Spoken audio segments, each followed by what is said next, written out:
Saudara dan saudariku yang terkasih, selamat berjumpa dengan renungan harian Iona, Inspiration of New Apostolic. Kiranya kasih karunia dan damai sejahtera Tuhan Yesus Kristus senantiasa menyertai kita.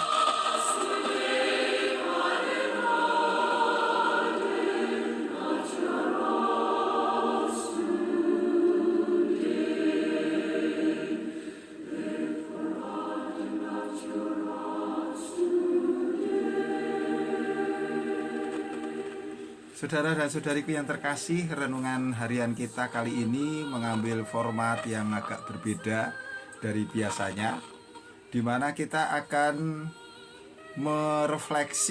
merefleksi firman Tuhan dalam kebaktian hari ini, Minggu 19 Maret tahun 2023. Kita akan kembali mengunyah, kita akan kembali merasakan firman Tuhan yang baru saja kita terima, yang diambilkan dasarnya dari surat Galatia pasal 1 ayat 3 dan 4. Kasih karunia menyertai kamu dan damai sejahtera dari Allah Bapa kita dan dari Tuhan Yesus Kristus, yang telah menyerahkan dirinya karena dosa-dosa kita untuk melepaskan kita dari dunia jahat yang sekarang ini, menurut kehendak Allah dan Bapa kita.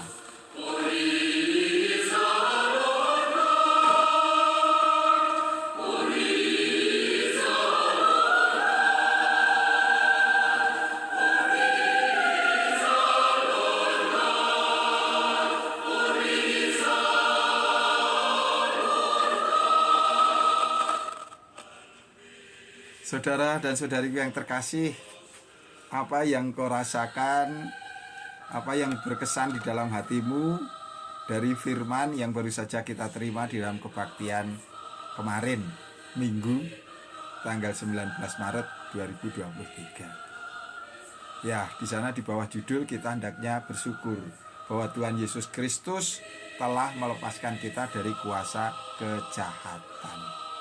Saudara dan saudara yang terkasih, kalau saya sendiri, saya merasakan sebuah keberuntungan bahwa kita boleh ditolong oleh Tuhan Yesus Kristus lepas dari kuasa kejahatan.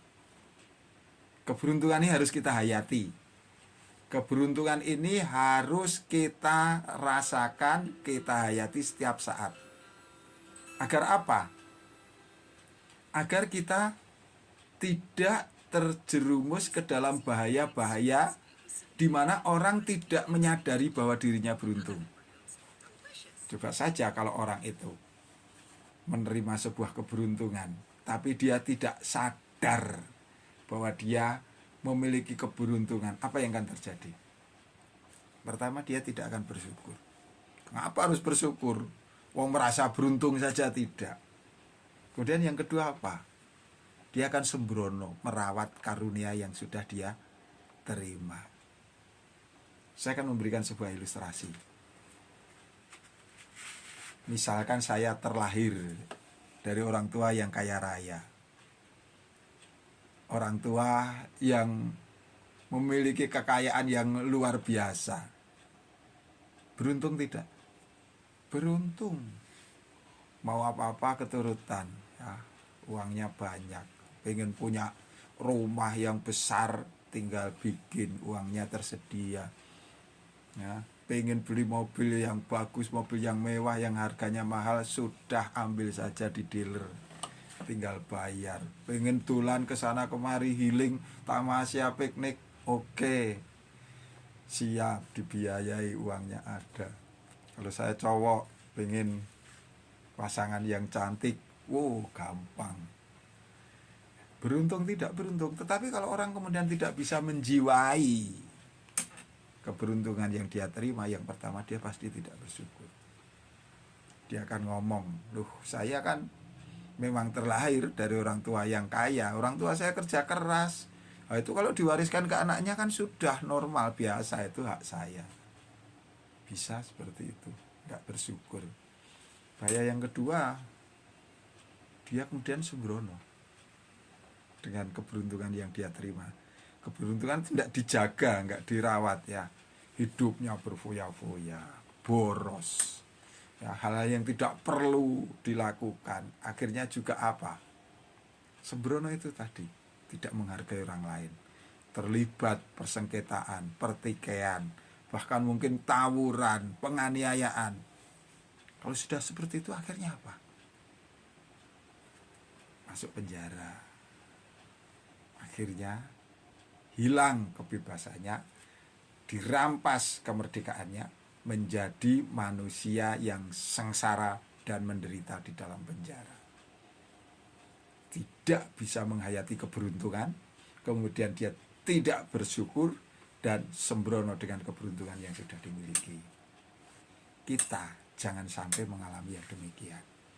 Kita termasuk umat yang beruntung, tapi banyak di antara kita yang kurang mau menghayati keberuntungan ini.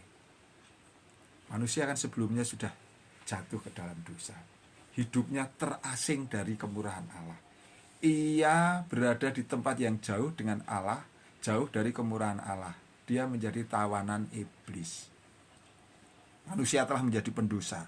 Hidupnya tidak bisa tanpa dosa. Kalau sudah seperti itu, arah hidupnya kemana? Binasa, kematian. Kalau kemudian ada tangan yang diulurkan, tangan kemurahan Allah di dalam diri Tuhan Yesus Kristus, dengan kurbannya mengangkat kita kembali kepada persekutuan dengan Allah, beruntung tidak kita? Luar biasa. Ya, harusnya kita itu mati, kita hidup dalam kesengsaraan, hidup dalam penderitaan selamanya. Tuhan ngangkat kita. Allah yang mulia, Allah yang maha kuasa, Allah yang ada di tempat yang tinggi, telah rela oleh karena kasihnya kepada manusia turun ke bumi, mengambil rupa manusia di dalam diri Tuhan Yesus Kristus, menderita dan mati di kayu salib. Untuk siapa? Kita diangkat. Saudara dan saudari yang terkasih, beruntung. Jadi kalau kita ini sudah beruntung, pertama, bersyukurlah. Kedua, jaga, rawat baik-baik karunia ini, agar tidak dirampas oleh iblis dan akhirnya kita kembali ke dalam kehidupan kematian. Bagaimana caranya? Ya kita harus setia kepada Tuhan. Iman kita kepada Tuhan Yesus Kristus adalah karunia terbesar kita. Jaga itu, rawat itu, hargai apa yang sudah Tuhan karuniakan kepada kita. Caranya bagaimana? Ya kita harus rajin, kita harus menurut kepada Tuhan. Ibadah-ibadah kita hayati setiap saat. Itu artinya kita sudah mengambil bagian di dalam keberuntungan, merawat keberuntungan itu. Ya, kalau Tuhan telah mengangkat kita, ya jangan kemudian keberuntungan ini hanya kita pakai sendiri, berbagi. Kesaksian kita dibutuhkan orang lain agar mereka juga terangkat. Kesaksian tidak harus dengan kata-kata. Ketika kita menderita, ketika keadaan kita sedang berat, tetapi kita tetap setia kepada Allah, itu sudah merupakan sebuah kesaksian. Kita tetap bersyukur, berterima kasih meskipun kita berada di dalam kesulitan. Itu sudah kesaksian yang luar biasa, bahkan melebihi kesaksian yang keluar dari mulut kita. Saudara dan saudariku yang terkasih, banyak keberuntungan yang sudah kita terima, tapi kadang-kadang kita tidak bisa menyelami, kita tidak bisa menghayati, sehingga kita tidak bersyukur. Saya akan memberikan contoh-contoh kecil. Beberapa saudara-saudari kita yang sudah lanjut usia, fisiknya sudah tidak kuat lagi ke gereja. Mereka sangat rindu untuk dapat datang di dalam kebaktian tatap muka. Mereka selalu membayangkan bagaimana bisa mendengarkan paduan suara, bagaimana bisa mendengarkan firman secara langsung, menatap hamba Tuhan yang melayani bersama, bertemu dengan saudara-saudari. Kerinduan mereka itu luar biasa, tapi tidak kesampaian. Saya tidak ingin mengajarkan agar kita bersyukur oleh karena mengambil kesempatan dari penderitaan orang lain, tidak. Tetapi lihatlah, engkau yang fisikmu kuat, engkau yang sehat. Bukankah kadang-kadang ada bahaya di sana, kita tidak mensyukuri itu. Sehingga sembrono dengan kesehatan kita, sembrono dengan keadaan kita yang baik, tidak kita jaga, tidak kita manfaatkan dengan baik. Kuat, sehat, tetapi ke gereja malas. Berdoa, sudah ngantuk. Ya. Teman-teman, saudara-saudari berdiri di dalam kebaktian untuk bernyanyi, untuk berdoa, sini sudah bersungut-sungut. Aduh, kenapa ya berdoa itu kan sambil duduk juga sampai kehadirat Tuhan. Kenapa harus berdiri, duduk lagi, nyanyi, berdiri lagi, duduk lagi. Padahal fisiknya kuat. Keberuntungan itu harus dijiwai, harus dirasakan biar kita bisa bersyukur. Saudara-saudari kita ada yang rumahnya sangat jauh dari gereja. Mereka rindu untuk dapat datang dalam kebaktian. Kadang-kadang mereka pasti berpikir, enak ya, mereka yang rumahnya dekat gereja. Ke gereja cukup setengah jam, ke gereja cukup 15 menit. Apalagi itu saudara saya tuh rumahnya deket banget dengan gereja, ke gereja tinggal melangkah. Luar biasa, itu sebuah keberuntungan. Tapi yang mengalami seperti itu malah nggak merasakan. Seperti saya misalnya, rumahnya dekat, ke gereja 15 menit. Kadang-kadang, nantilah. Datang telat, kadang malas.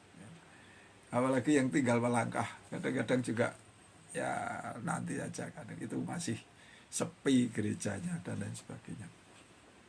Mari saudara dan saudara yang terkasih, kita adalah umat yang beruntung. Bukan hanya beruntung secara jasmani, tetapi beruntung secara rohani, tingkat keberuntungan yang lebih tinggi. Tapi ini tidak bisa dirasakan kalau kita tidak menghayati, tidak menyelaminya. Kita beruntung telah ditebus oleh Allah. Kita beruntung telah diangkat dari jurang kematian, dari maut menuju kepada kemuliaan melalui jasa kurban Tuhan Yesus Kristus. Kita yang semula berada di dalam liang kematian, arah jalan kita hanya kepada keadaan yang suram dan menyedihkan. Kini kita memiliki masa depan yang indah bersama Tuhan. Pertahankan imanmu, tetaplah bersemangat mengikut Tuhan. Apapun keadaan kita, Tuhan mengasihi, Tuhan menjaga. Hanya karena kita manusia terbatas pemahaman kita, kadang-kadang kita tidak merasakan. Tapi percayalah, Allah Maha melihat, Allah Maha tahu. Kesetiaanmu diganjar, pengandalanmu tidak akan sia-sia.